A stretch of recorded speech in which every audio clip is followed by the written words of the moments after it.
Hi guys, I know it's been a hot minute since you've seen me. I had kind of a busy weekend last weekend, so I had to push the Dune reaction back a week. But here I am now to react to Dune Season 1, Episode 3.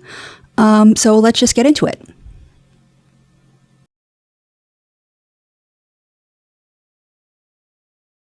Oh, fun.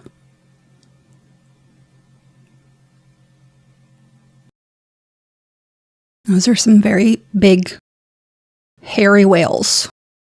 I'm assuming that is a whale. You mock, but it's a fact. I'd like to shove it in Vorian's face once Oh, you've made it's your mark. Robert Baratheon. Blah. After doing God knows what, he's resurfaced, gallivanting around the capital. His voice is so distinctive. You go and find Because I Vorian. definitely wouldn't have Make him recognized him by his face understand what alone, happened. but Get him to correct the records his so that we speaking can reclaim our cadence status. immediately Your father has plenty sounded of familiar. status. Oh yes, the mayor of peasants. I won't sit by and let it happen. Go off, Queen. Also, so that makes me wonder, like, are we going to do a lot Do of not follow her. a lot of flashbacks? Because it's kind of If you're not careful, weird she will to devour you. cast Mark Addy as a character if he's not going to be a relevant character going forward.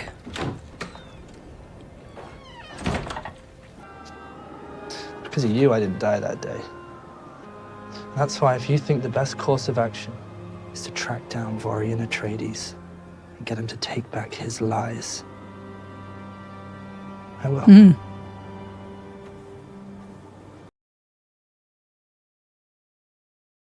Interesting to portray them as such, like, a pretty clearly loving family, given what they become in the end. Whoa, that was fast.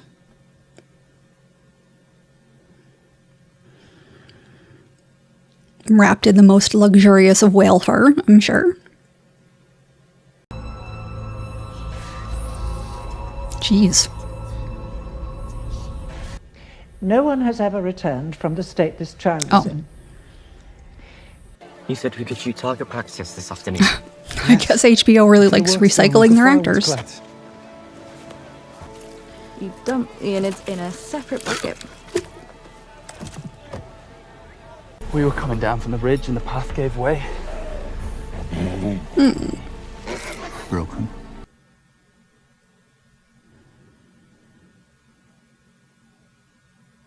Oh. Oh boy.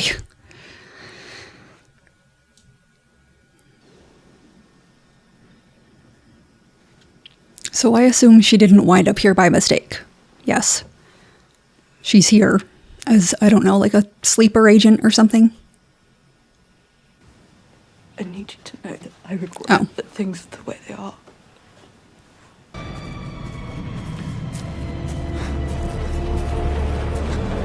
Jeez. Oh, she poisoned them with the poison stuff. Well, it's kind of overkill, but I guess that is the Harkonnen way. What I'm about to show you relies on forbidden technology.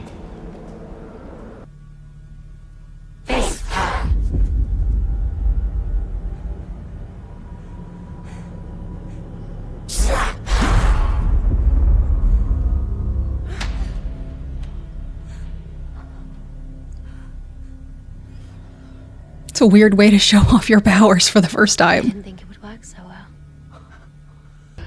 I believe that you are both the future leaders Her makeup looks of weird this here. order.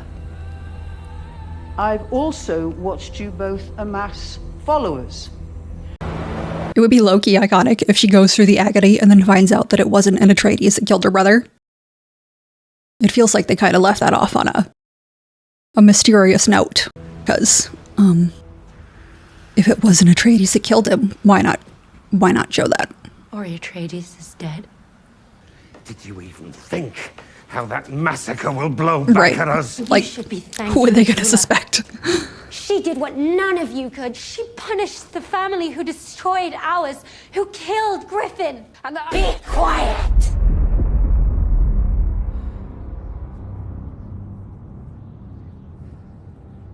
Pick up a knife! Girl, chill out. She entrusted me with the key. I order you to keep this child alive. Initiating protocol.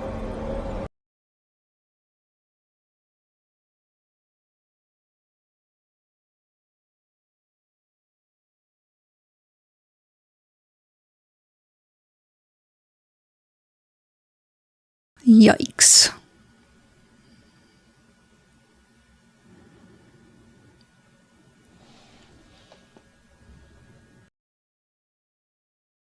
Okay, so that is a wrap on Season 1, Episode 3 of Dune. Definitely an interesting insight into the development of House Harkonnen. I really like seeing the development of Tula and Valia's relationship and the way...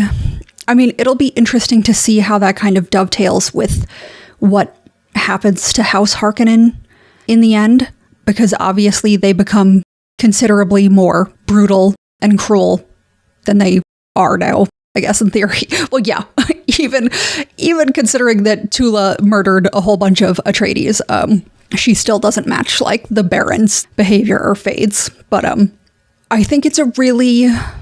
a unique take on what I would have expected, because obviously what we're supposed to believe is the primary influence over the Harkonnens is the fact that they were unfairly maligned after the Balerian Jihad. But to see that they originated with a kind of loving, well, actually a really loving family, because obviously, like, if you're going to commit mass murder to avenge your brother, that's a pretty big deal. But it's also easy to see how that kind of could develop into something like what House Harkonnen became, even though in some ways it's the complete opposite of what the original driving force behind it was. Very cool to see Lankavale. Very cool to see Mark Addy. Love him. I assume, obviously, he's going to be a presence later on, since we left off without him, without any resolution for his character, and with Valia finally coming to see him. I also think it's interesting. I'm very surprised that Valia apparently figured out how to do the voice before she was even a part of the Sisterhood, right? Like, I assume that was some sort of, I don't know, some skill that she created when she was already learning how to do all of the other things that the sisters that the Bene Gesserit can do. But she saved her brother using the voice. So what did that come from? How did that happen? I have many questions. I was a little confused by the whole Tula situation with the Atreides, because, like, first of all, you would think an Atreides couldn't just marry some random person that he met. And it was also a little sus, because she seemed like she was the only woman at this hunt. And of course, doing all of these, like, dumbass errands, which I was getting a little irritated by, but then I realized, oh, she was collecting the poison and then giving the poison to all of the men, so that makes a little more sense. But still, you would think that it was odd. A, that she was there, and B, that she was doing all of this stuff. I'm certainly interested to know what Valia saw when she did the agony, or if there was anything relevant that happened there, especially given that the Harkonnen, the history of the Harkonnens is so kind of controversial or conflicted. Different versions of the story exist, so in theory, she would be able to get the real story by going through the agony, but obviously they didn't show us any insight into that as of yet, anyway.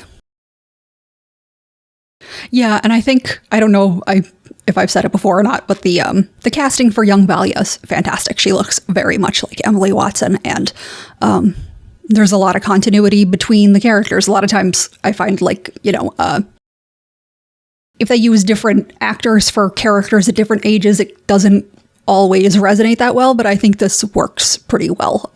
And it's especially helpful that they found two actresses of different ages who look very similar and are very good actresses. Oh yeah, and then obviously ending off with the enormous thinking machine that the Sisterhood has that can keep Lila alive, potentially. Again, interested to see how that goes, because obviously if Lila shows up alive, people are going to have questions, right? So obviously it's interesting but not surprising to see that the Sisterhood is flouting the rules of how you're supposed to deal with thinking machines. But yeah, obviously it speaks to Tula's feelings about Lila, that she would be willing to potentially out the fact that the Sisterhood has access to this kind of technology at all, just to save her. So yeah, generally I'd say that's a pretty solid episode. I'm excited to see episode 4. And if you want to join me in continuing to watch the Dune Prophecy series, like and subscribe.